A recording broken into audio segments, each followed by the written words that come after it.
Tudo bem, pessoal? Hoje comentário sobre Blitz, que é o novo filme dirigido e escrito por Steve McQueen, lançamento da Apple.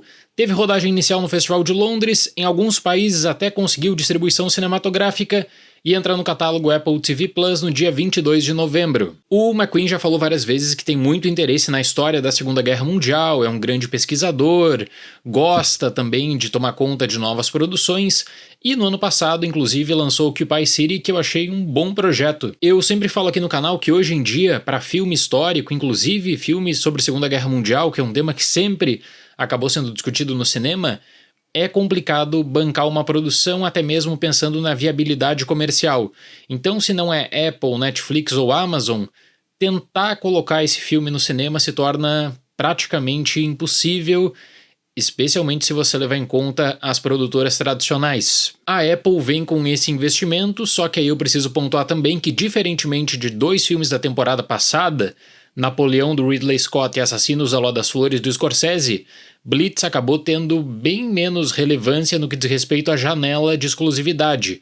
Ficou 2 semanas nos cinemas, por exemplo, dos Estados Unidos, e aí depois já tem esse lançamento agendado para streaming. Na minha visão, esse não só é o filme mais fraco do Steve McQueen como diretor, o que eu lamento bastante, como também nós temos o Oscar bait da temporada. É o tipo de filme que parece ter sido feito pensando no impacto emocional a todo momento no votante de uma premiação para televisão, como que poderia emocionar, e com isso o McQueen toma os mais variados atalhos, o que é uma pena porque isso enfraquece muito o contexto histórico, que é super importante. Para quem não sabe, o período da Blitz foi um dos mais trágicos da história da Inglaterra. Entre setembro de 1940 e maio de 1941, a Força Aérea Alemã, comandada pelo Hermann Göring, colocou em prática um grande plano para desmobilizar a Inglaterra com ataques diários em centros urbanos. Eles também miravam os portos, além da destruição das fábricas. Os alemães pensavam que isso enfraqueceria o Reino Unido, só que, na verdade, o governo fez uma grande campanha de propaganda para tentar gerar um espírito de unidade nacional a partir da luta e resistência. Um dos curtas mais celebrados de todos os tempos, inclusive, é feito no período da Blitz, London Can Take It, mencionado pelo McQueen nesse filme. Eu até posso deixar o link do curta na descrição, que mostra isso, como as pessoas durante o dia precisavam tentar viver a vida de maneira normal, cumprindo suas funções, trabalhando, limpando a cidade também, e à noite aí era o caos puro, porque na noite os alemães chegavam com os bombardeios e as pessoas precisavam realmente lutar pela sobrevivência. Curiosamente, para um filme que se chama Blitz, o diretor vai muito bem ao apresentar o contexto histórico da Blitz. Quando eu começo a pensar em tudo que eu conheço da Blitz, entre leituras, documentários, testemunhos, existe sempre aquela coisa da sirene, em que todos os sobreviventes falam, de que a sirene significava a morte, e aí eles precisavam ressignificar a sirene para uma luta pela resistência. Curiosamente, o diretor faz isso muito bem na introdução. Ele coloca esse cenário da Londres devastada, destruída, as sirenes muito altas, e aí cada um tentando dar o seu melhor em nome dessa identidade de união nacional. Só que aí o filme se chama Blitz e o contexto da Blitz simbolicamente é atirado de lado, se torna secundário para desenvolvimento de uma história entre mãe e filho. Uma história que, como eu disse, toma atalhos sentimentais para um melodrama qualquer, buscando tirar essa lágrima a todo custo, potencializado pela trilha sonora do Hans Zimmer. O jovem George, interpretado por Elliot Heffernan, é evacuado de Londres durante os bombardeios de 1940, só que decide retornar à cidade em busca de sua mãe, Rita, interpretada por Saoirse Ronan. Em sua jornada, George encontra essas figuras que remetem ao caos de Londres, como um gentil soldado, interpretado por Benjamin Clementine, e também um grupo de saqueadores liderados por Albert, interpretado por Stephen Graham. E em meio a tudo isso, ele precisa encontrar o seu caminho de volta. A base histórica, como eu disse, é super relevante e indiscutivelmente existe um investimento em figurino, maquiagem, na própria construção dos cenários, para você ver que não é uma Londres normal, é uma Londres destruída, é uma Londres que tenta todas as manhãs recolher os destroços e começar um novo dia com essa pauta da união nacional. Existe esse fluxo de saída de Londres, especialmente aí as crianças são enviadas para locais mais seguros. O filme registra isso a partir do George, né, que aí ele precisaria ir para essa colônia com as crianças mais ao norte para escapar dos bombardeios. Eu até acredito que na introdução você consegue ter em conta o que seria viver no período da Blitz,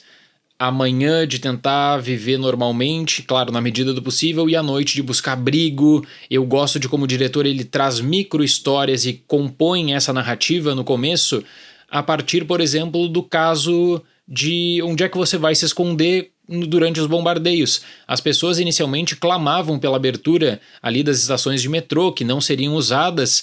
Então esse é um episódio que é um episódio aparentemente pequeno, mas que é super importante depois para você ver qual era o fluxo, né, de abrigo escolhido em 1940. Essa questão do cotidiano é bem interessante. A relação entre mãe e filho, no entanto, é o mais melodramático que você pode imaginar, e aqui eu uso a pior aplicação possível dessa palavra.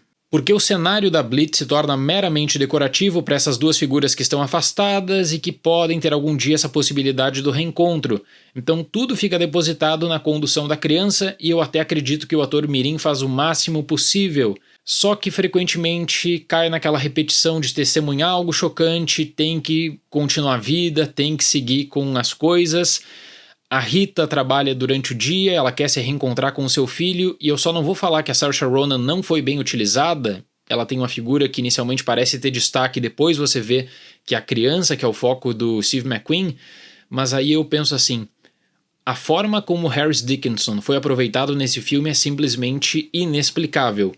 O que eu suspeito, né, que é um filme que tem 2 horas de duração, é que ali eles tiveram que colocar a tesoura na montagem para tirar, por qualquer que seja o motivo, a influência do personagem do Dickinson. 2024 fica com um ano dele, né, com destaque, por exemplo, em Baby Girl, e dele totalmente esquecido em Blitz, que ele serve para expor uma situação e para uma cena que envolve perigo que é absurdamente ridícula. Todos os coadjuvantes funcionam como elementos decorativos nesse cenário do caos, então tem aquele mais bondoso que vai tentar unir a sociedade, que vai ver o melhor de cada pessoa, como tem aquela pessoa maldosa, aquela pessoa que não está preocupado com o que está acontecendo, só quer ganhar dinheiro, quer saquear e forma uma gangue em torno disso. E todo o peso da emoção do trauma de perder alguém na guerra é enjambrado a partir do momento que se torna apenas um modo do George passar por experiências diferentes, porque ele testemunha uma série de acontecimentos chocantes que para o diretor apenas se tornam episódios. E aí o vínculo emocional se torna cada vez mais frágil na relação mãe e filho, que é a principal do Steve McQueen. E pensando nos trabalhos do diretor, que sempre tem comentários fortes sobre a questão racial nos seus filmes,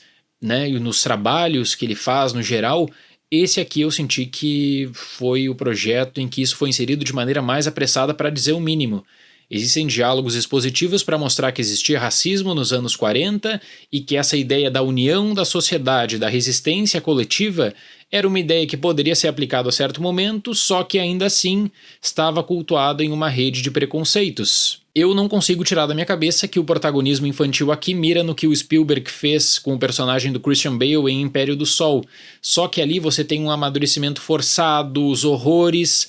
Em Blitz é uma criança testemunhando casos, testemunhando eventos para mostrar, olha que sociedade caótica, olha tudo que isso aconteceu, sendo que isso não é necessariamente o foco da narrativa, o foco é de uma viagem de retorno mal estruturada, que não tem uma boa disposição de local entre ida e volta, e até mesmo para mostrar a rotina de trabalho da Rita, que é a personagem da Ronan, nunca dá certo. Porque ele precisa se dividir num filme que tenha em conta a questão do cotidiano de Londres, essa viagem da criança e a busca da mãe pelo seu filho. Então, o cenário histórico é bom, existe um investimento, existe algo que você vê ali que poderia criar um épico de guerra na visão do McQueen sobre a Blitz. Só que a própria Blitz ela vai perdendo peso durante a narrativa, é apenas mais um episódio da guerra e você que acompanha a jornada dessa criança. Não é culpa do ator mirim, eu penso, no entanto, que o roteiro é bem fraco. Para Blitz, nota 4. A trilha sonora assinada pelo Hans Zimmer tenta trazer essa questão, né, do cenário devastador, extremamente melancólico, mas não é o suficiente. Investimento expressivo da Apple para a temporada de premiações. Esse é o longa que a Apple coloca, né, como seu grande candidato, aí naquela vertente bem mais tradicional de colocar um candidato drama envolvendo a Segunda Guerra Mundial, com uma atriz muito conhecida, tentando também colocar o Steve McQueen nessa temporada. Eu já posso falar que o investimento da Apple e a confiança em Blitz é bem grande, talvez justamente por causa disso. Certo, pessoal? Muito obrigado pela atenção, até o próximo vídeo e tchau!